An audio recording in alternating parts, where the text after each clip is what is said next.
Ah, morning. Morning mga brothers and sister. Breakfast tayo. Sardinas.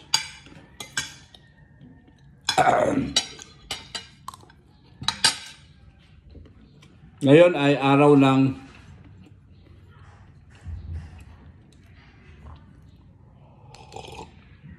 July 27, 2025. No? Kahapon ay kaming mga INC ay nagdiwang ng 111 years na ang pagkatatag ng iglesia at pagkarehistro pala, hindi pagkatatag. Kasi tinatag ang iglesia is first century pa, Kristo, sa Jerusalem.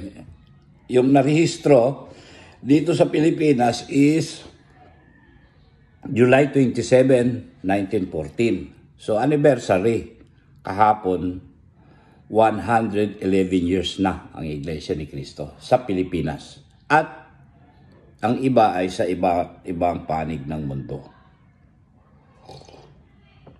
Wala kaming gaanong pagdiriwang or mga programa. Kainan lang, gano'n, sa lokal ng BF, na iraos naman ng maayos at naisulong naman ang pasalamat ng aming lokal.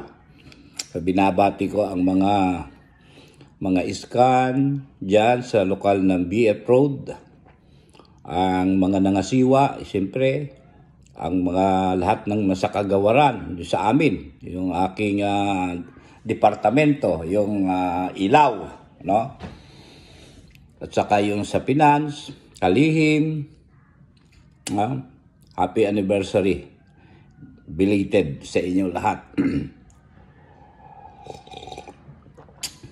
Ngayong umaga ay ang ating i-issuehin o tatalakayin. Bibigyan natin ng magandang punto ang issue na parang lumalabas ito na self-proclamation Gaya ng sinabi ko sa una kong video noong Saturday ba yan? Uurong si Baste. Pero ilalabas pa rin, itutuloy pa rin yung labanan nila ni General Torre. Sabi ko ay palalabasin niya dyan na default, di ba? O di ba yun ang nangyari? Nag-countdown pa sila, no? Si General Torre at ang announcer, no? Nag-countdown pa at saka daming tao, At nakalikom, ayon sa report, no, nakalikom sila ng 16 million para sa charity works or para sa mga ayuda o nasalanta ng baha ni Krising. Bagyong si Krising. Maganda yung layunin. Wala tayong masasabi ron. Very, very brilliant minded itong si General Torres. Kinonvert niya. So, ito, dalawa ang kanyang aanuhin dito, i-claim. So, nanalo na siya bilang winner, no? Self-proclamation.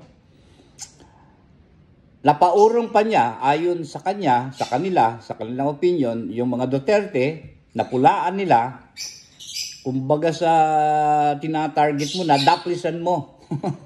Nadaplisan mo yung mga Duterte, samantalang napaka-strong ang popularity ng mga yan.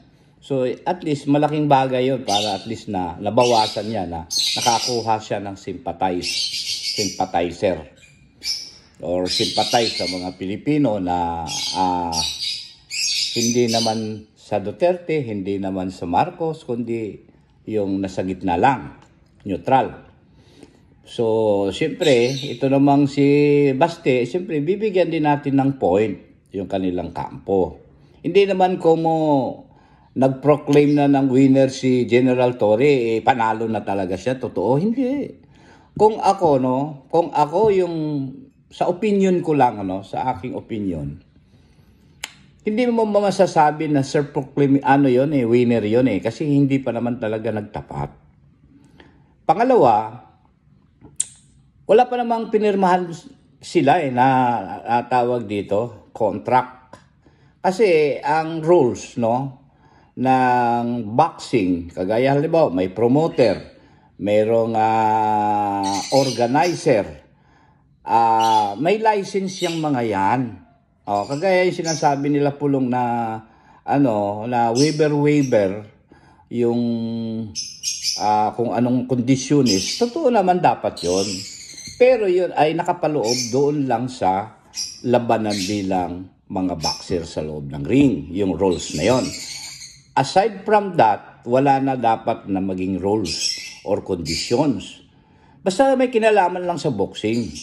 Kasi yung rules na yon, yung batas na yon, yung pagkakasunduan o yung tuntunin na sinasabi at nilagdaan ninyo doon sa inyong paghaharap, nagkasundo kayo, pwede mong gamitin sa court pag inabuso yon. Ito namang sila, wala namang promotion ito. Hindi naman sila under promotion, hindi naman sila under ng boxing organization kundi ito ay Pero, pwede naman yan, siguro, hindi ako abogado, pero pwede naman yan, basta't nasasaklaw ng batas. Ang alin? Yung kanilang mga tuntunin na nilagdaan. Freelancer na labanan ito. Halimbawa, promotion ni Pacquiao. Sa ilalim ng lisensya ni Pacquiao bilang promoter, siya mananagot kung anong mangyayari dyan. Kasi may lisensya ako. So ako rin ang bahala na mag-arrange ng kita or ng advertisement. Hindi yung katulad ng ginawa ni General Torre, makikita nyo naman, hindi naman natin sa pinapanigan agad si General Torre sa kanyang pag-claim. Gaya nga natin, sabi ko, parang basketball yan, na i-claim mo ka agad na ikaw ay panalo kasi hindi dumating default yung kalaban mo. At tama nga, yun nga ang nangyari. Kasi ganyan ang mentalidad, ang ginamit dito ni General Torre, mentalidad ng isang pulis. Bakit mentalidad ng isang pulis? Kasi ang mentalidad ng mga pulis, yung oraduhin ka Yung hindi ka na kaagad makapag-isip kung ano yung yung tama, ano yung para sa'yo, karapatan. Katulad ng kanilang sistema na yan, na halimbawa, imbitahan ka lang namin halimbawa doon sa hindi, wag kang magdala ng kung ano-ano pati, imbitahan ka lang naman doon, kakausapin ka lang naman sa presinto. Doon ka na magpaliwanag. Pagdating doon, ikukulong ka na pala. Yan yung mga diskarte ng mga pulis. So, ang pinairal dito ni General Torre is diskarte ng isang pulis. Tuloy, ang laban. Sunday, nag-proclaim siya. Darating ako. Si Basti, natural, unprepared. So, hindi siya nagdeklara siya na hindi siya makakarating or umalis siya. Tapos, i-claim mo na ikaw ay winner. Hindi maginoong Hindi maginoong pagkapanalo o hindi pa rin masasabi natin na isang panalo na pwedeng ipagbunyi, Kasi hindi pa naman talaga kayo nagtapat at hindi pa naman talaga nalaman kung sino sa inyong malakas, sino sa inyo yung magaling. Minsan nga, yung nagtapat na, may magaling na, may nanalo na, hindi pa rin unfinished business pa rin. Bakit? Sapagkat hindi pa matanggap ng isa na siya italo.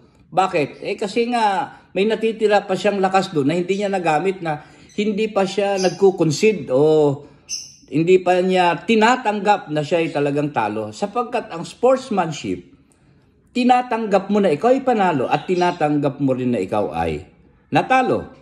Kaya nga nagyayakapan yan pagkatapos ng labanan Kaya ba nilang gawin yon ayon sa tuntunin ng labanan ng boxing? Na pagkatapos ay magyayakapan kayo at wala na nangyari. Si General Torre, ano yan? Pulis yan Ituloy natin, sandali lang